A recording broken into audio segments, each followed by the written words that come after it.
Sửa hạt lệ nữa. Tụi nó hạt lệ nữa.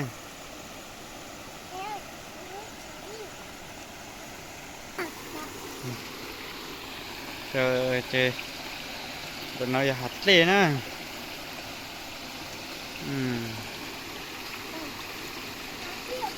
Trời. Ở từng nhà tôi xí.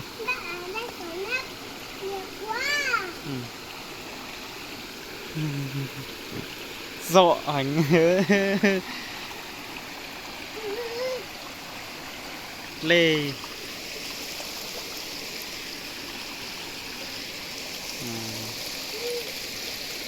Chút kệ từ tới rò. Dạ một lê chỉ này.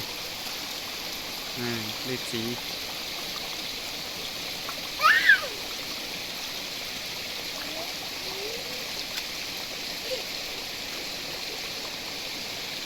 Tí chút trên này không ra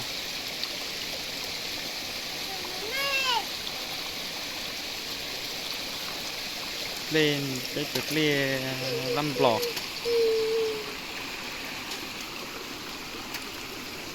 sạc cặp lê chứ nữa.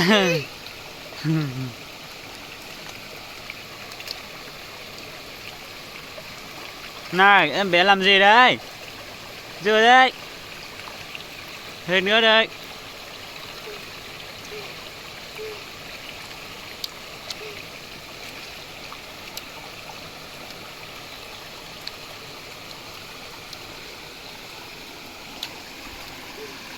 Cho nó chỉ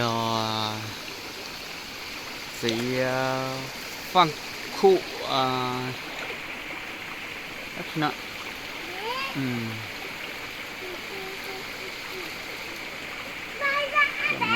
Dặn này thì chưa dặn đúng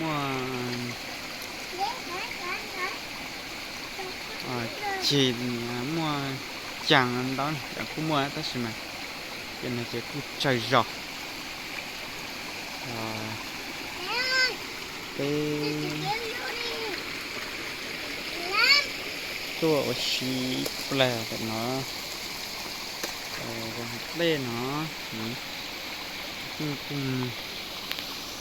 sợ là lấy trắng có lâu là lấy trắng để mình lấy cấu nó xí này này quật tí u tí là ơi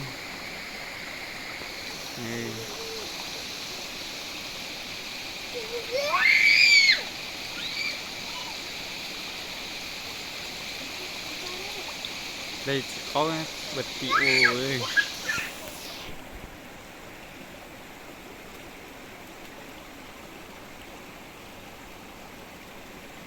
Để con chụp cái toa này nhiều ta suy nghĩ ảnh cười lên